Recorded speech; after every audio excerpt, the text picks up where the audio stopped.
Hey guys, come paint with me. So I have $1,000 painting sitting in my living room, and you know what? I don't like it. So I'm gonna paint over it.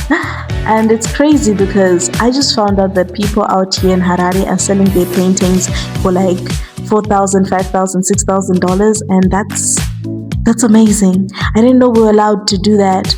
I was just selling, in fact, this painting was just $200. And now I'm thinking to myself, why am I selling this painting for $200 when I've seen smaller paintings going for more than that? So this painting is $1,000 and I am not apologetic because I need to make my money back.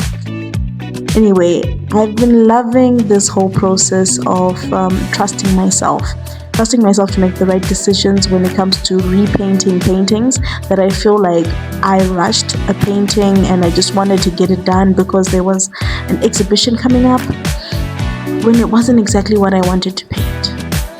So this feeling of putting all this red paint all over the painting was just so therapeutic because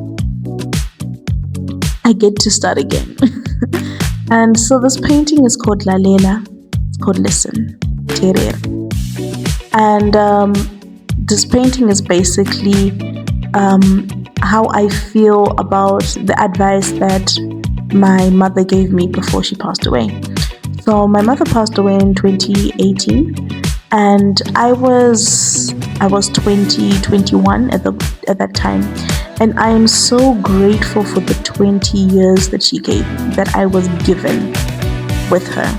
In that 20 years, she gave me so much advice that I don't even think she knew she was doing on purpose.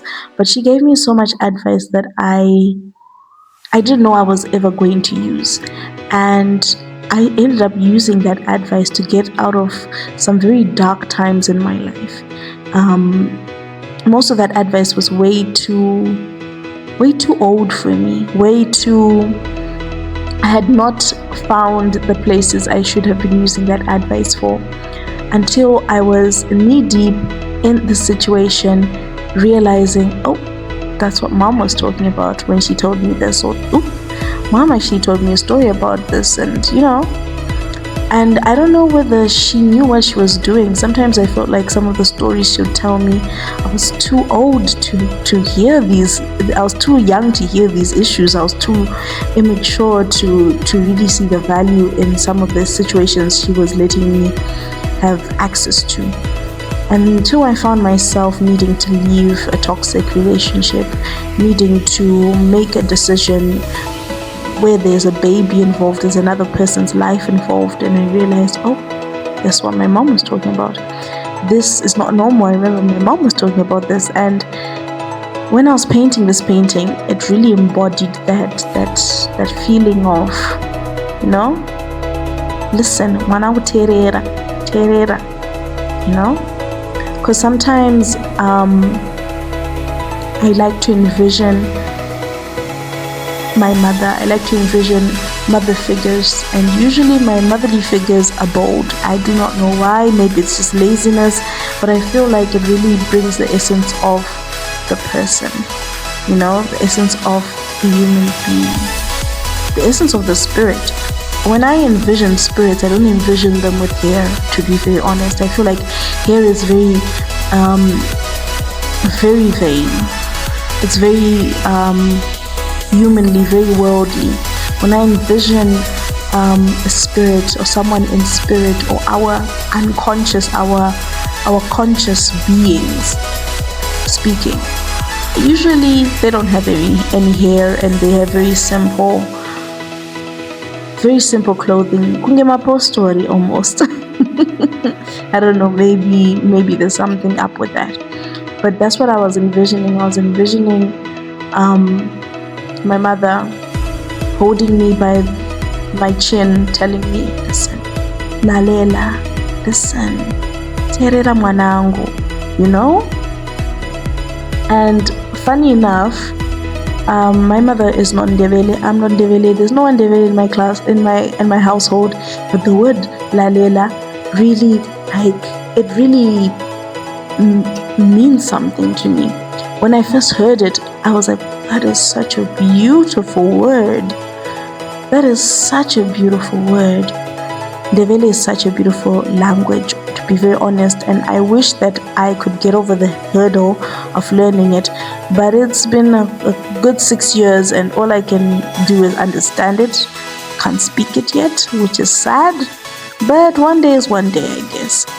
And I'm hoping that one day someone looks at this painting, the buyer of this painting looks at it and says, this is my painting, I'm taking it home.